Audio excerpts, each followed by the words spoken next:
Good morning, ma'am. Good morning, classmates. I am Rose Pearl P. Peralta. So today we will be talking about schema theory. When we say schema theory, it is something that does not actually come from pedagogy, but it actually comes from the sister field of psychology, and it's something that is really important for us to know, especially learning about the receptive skills because it is something that is really intertwined. When we talked about receptive skills in reading and listening being interactive processes, or one of the things that is happening in the brain is that when you're interpreting all the information that you've gathering from reading and listening through some sort of filter, and that is what a schema is. A schema is the refiltered for life. That is what we are going to talk about right now. So let's go through our presentation, and even if it is comes from psychology, it's very important for our field in teaching. So let's talk about schema theory. And we have here on the first slide the schema theory, and on the bottom says it's schemata. So schemata is actually the singular of schema. So basically, schemata are used to organize knowledge, assist recall, guide behavior, predict likely happenings, and help to make sense of current experiences. So what does that mean? I know that sounds very technical, but let's talk about what that exactly means. So what is a schema and what is it for? So basically, schema is the complex cognitive structures created by a person, commonly referred to as a background knowledge. So when we talk about schema and when we talk about background knowledge, we're pretty much talking about the same thing. According to Smith in 1994, the schema is the extensive representation of more general patterns or regularities that occurs in our experiences. Though schema is a much bigger concept than background knowledge, for example, when we are activating background knowledge, when teaching a lesson is just a little piece of what schema is. So schema is really what we use to process the world around us. It is the color of the lens with which we see things. Now, good story to exemplify it is the story of a child driving down the road in a car with his parents, and for the first time ever, he looks out the window and sees a cow. He never seen a cow before in his life. That child is about 4 to 6 years old, and he looks at the cow and he says, "Mommy, look, a dog." Well, you think that he is wrong, right? Why or how could it be confusing? A dog and a cow? It's not the same animal. However, he never seen a cow before, but he saw this animal that had 4 legs, had a tail, it had a head.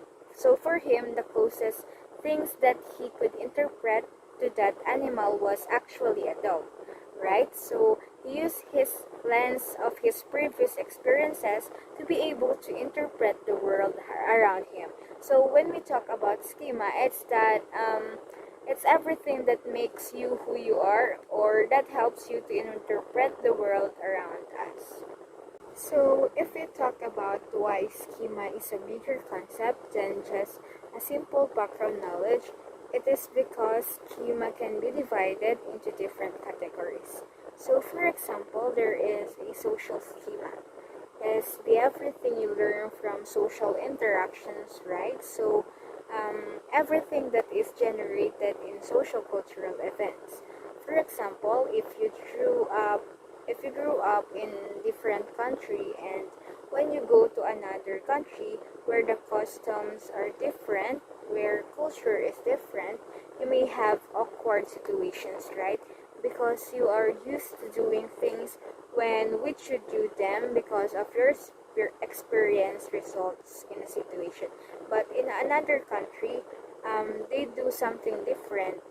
So it's how you move yourself around the culture. For example, leaving food on a plate on a plate is a very good example. Do you leave a food on the plate or do you not? Let me tell you another scenario for you to better understand.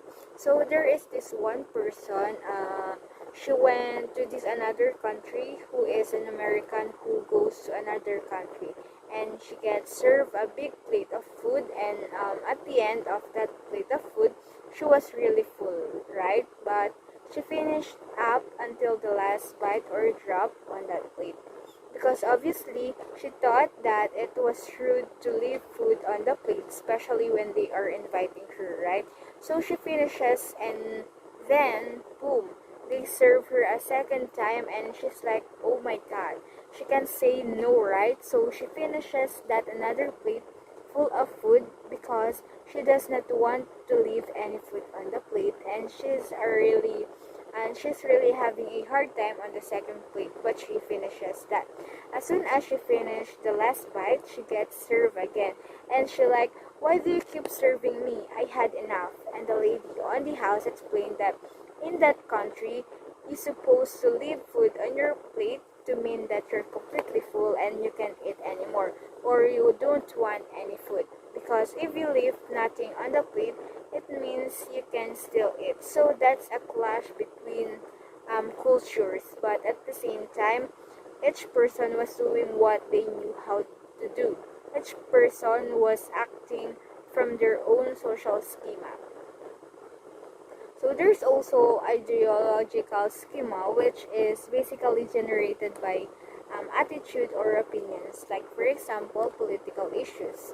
If you are Republican or a Democratic, you will see the same issue differently. For example, in the abortion and ecology, it's the idea you've grown up that actually shape how you see things. So there is also formal schema, which is related to the rhetorical structure of a language of written text. So for example, you don't talk to your boss the same way you talk to a friend, right? And that you know because you have that schemata in you that you've learned from what's going on to the world. So basically, you recall this experience from the world, and you understand that that's how the world works, and you work according to what you know. Also, there is linguistic schema, which is everything you know about language. So, it's how much language you know, or how you understand how words are organized and how they fit together in a sentence, whether it is spoken or written text. So, understanding that linguistic part is also like knowing vocabulary. That's part of your linguistic schema, words that you know. Arranging sentences that also part of your schema. And lastly, content schema, which refers to knowledge about the subject matter or a content of a text. So, how much do you know about a certain subject matter? That would be part of your schema as well. So, for example, you're an English teacher. How much do you know about English itself? Or, for example, you're a gardener. How much do you know about gardening, right? How much do you know when to plant and when to water and all these other things? If we think about schema and we think about reading and listening, students will use their schema to process text by combining their background knowledge or the schemata with the information from the text to comprehend it. And when I mean text, it could be a written or a spoken text, or it can also be a spoken conversation or recorded conversation. But basically, you're using this background information to be able to comprehend it by developing the coherent interpretation of that piece of writing or listening according to their schemata. Let me give you an example. So imagine there is a 7-year-old boy reading a book about two boys fighting over a girl. Now, this 7 years old boy will not understand the story, right? Because why? For 7 years old, love stories is not yet their cup of tea. So it's really not about if he understands or not, but his schema has not given him that example so that he can understand. If you give that piece of writing to a couple of teenagers, then you'll have people siding the one guy or the other guy, and maybe it is team 1 and team 2, so it's basically you're part of that experience because you lived it somehow, and it's that schema that you have, and it helps you interpret the text. If you don't have that schema, then you cannot interpret the text. Another example, if you give some teenagers a book about someone becoming 18 years old leaving home, they might not understand that because they will gonna think, why is he leaving home? I'm sure that the only reason is that he probably hate her parents, or he fight with or he fought with his parents, right? Because they don't have that cultural schema or idea that in the United States you're supposed to leave home when you're 18. Maybe it does not happen so much anymore. So the idea is that when you don't understand that culturally, that if you don't have that schema, you're not able to process a text to understand what is happening, and that is the value of schema. So, I'll show you some pictures. Here we go. We have a picture there. What is in this picture, and where was this picture taken? What is happening in the picture? I'll give you 5 seconds to answer. 5, 4, 3, 2, 1. Okay, let me show you the picture. There you go. You say that it was a cowboy? Very good for you. Did you say that he was riding on a horse? Wow, how did you guess it was right? When you only saw a hat, how did you guess that it was a cowboy riding on a horse? That is your schema, interpreting what's going on, taking a little piece of information and your schema filling in the gaps. Let's do another one of those. What's in the picture? Where was the picture taken? What is happening in the picture? 5, 4, 3, 2, 1. Did you guess this one is Saturn? Right? Where was it taken? Obviously, in the outer space, right? Those of you who guess it was Saturn, again, it's your schema filling up the gaps. Let's do another picture. What is in this picture? Did you guess it was a giraffe? Right. Very good choice. Alright, so the second question, where was this picture taken? You might have guessed that we don't really know, right? But some of you might say Africa, other might say on the zoo. So basically, schema provides these structures that aid in understanding, and they fill the gaps when necessary.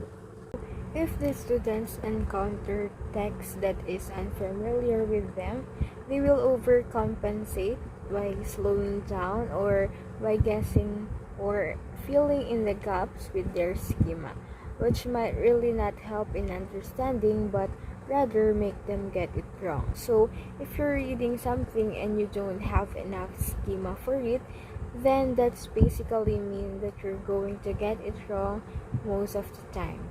That is why schema is so important.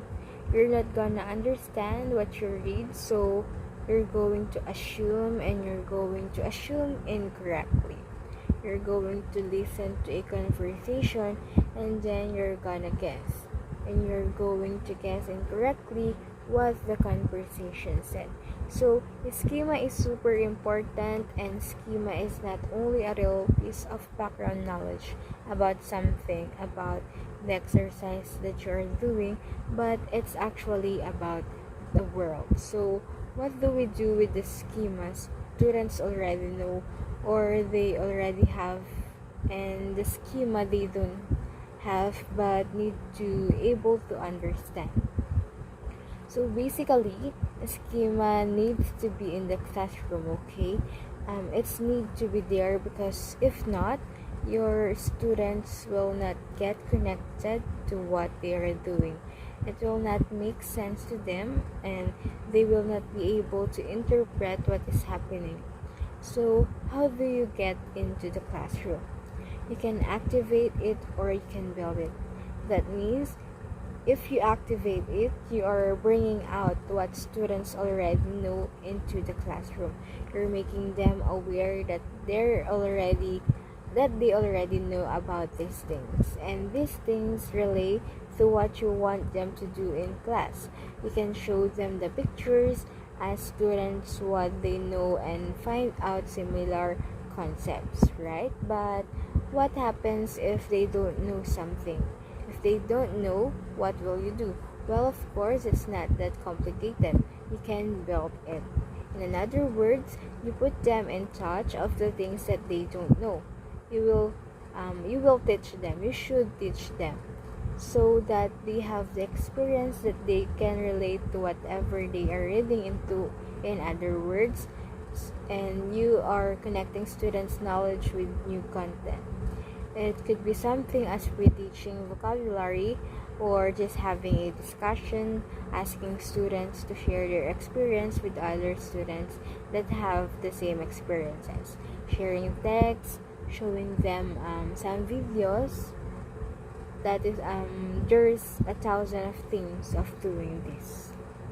Alright, so that ends my report. Thank you for listening. Keep safe, everyone. Bye.